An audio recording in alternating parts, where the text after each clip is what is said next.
আমার নাম আছে স্বপ্না দাস। 5 মাস আগে আমি আমার বুকে দুধের এসে দেখেছিলাম যে আমার একটা জমার আর কি মতন টিউমারের মতন। তারপরে আমি হেডাপারে যে বললাম, বলার পরে সে আমারে বলল যে আমাদের গ্রামের ওই জায়গায় তোমারে দেখাই আনবো। আমি বিদেশি ডাক্তারে দেখালাম।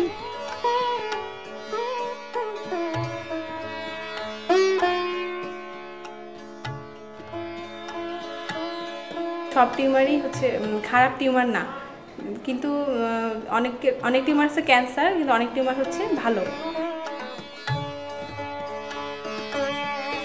দেখানোর পরে বললো যে আপনারে আমি খুলনায় চেক আপ করাতে নিয়ে যাব। সেই জায়গায় গেলাম, সেই জায়গায় যেয়েও আমার বিদেশি ডাক্তার দেখলো, বললো যে না, আপনার কোনো রিপোর্ট খারাপ আসেনি, এখন আমি সুস্থ আছি, কোনো অসুবিধা টের পাই না।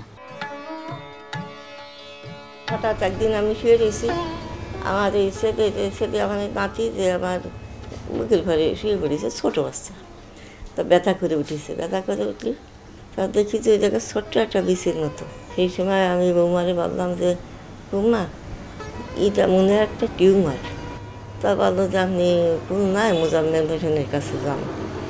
তারপরে সেখানে গেলাম, যার ফলে পরীক্ষা নিরীক্ষা অনেক কিছুই করলাম। সে জায়গায় উনি দিল, করার পরে উনি বলল যে আপনার এই অপারেশন করতে হবে। গত বছর ফেব্রুয়ারিতে সেখানে আমি অপারেশন হয়েছি। ওই জায়গার ওষুধ খেয়ে আমার ভালোই হয়েছে, মানে সব জায়গার ব্যথা কমে গেছে। যে কোনো চাকায় এটা ক্যান্সার হোক বা না হোক, এটাকে গুরুত্ব দেওয়া উচিত এবং আমাদের নিয়মিত পরীক্ষা করা উচিত। অন্তত বছরে একবার হলেও এটা পরীক্ষা করা উচিত এবং অভিজ্ঞ ডাক্তারের মাধ্যমে এটা পরীক্ষা করা উচিত। আমি প্রথমে হোমিওপ্যাথি চিকিৎসা নিয়েছিলাম। আমার বেস্টে যখন একটা চাকা দেখা দিয়েছিল, তাতে ওনার 1.5 মাস ওনার চিকিৎসা নেওয়ার পরে আমি দেখলাম যে আরও বেশি হচ্ছে। তখন আমার ভাই বলল যে এলোপ্যাথি চিকিৎসা নিতে হবে। তখন আমি মোজাম্মেল স্যারের কাছে গেলাম এবং ওখান থেকে পরীক্ষা নিরীক্ষা করা হলো। আমার ঢাকায় বায়োপসি করাতে পাঠানো হয়েছিল, কিন্তু তখন ধরা পড়লো যে ক্যান্সার। তারপরে আমি অপারেশন করলাম।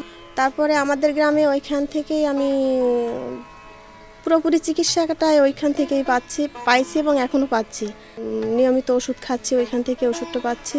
এখন আমি প্রতি মাসে এই চিকিৎসা নিচ্ছি, নেওয়াতে দেখাতে মোটামুটি আগের থেকে অনেকটাই ভালো আছি, সুস্থ আছি।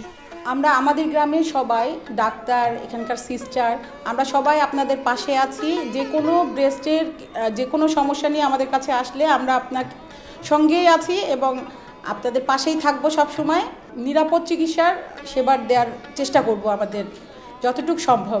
যদি কোনো কারো এরম দেখা হয় যায় অসুবিধে, কিন্তু আপনারা ভয় পাবার কিছু নেই।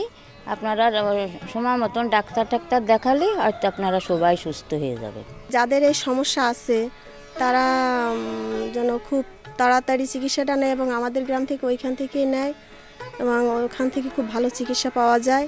এবং এইটা অনেকে মনে করে যে একটা চাকা হয়েছে, আমি লজ্জা করে ডাক্তারের কাছে যাব না বা দেখাবো না, কিন্তু মানুষের বাঁচতে হলে তো অনেক কিছুই করতে হয়।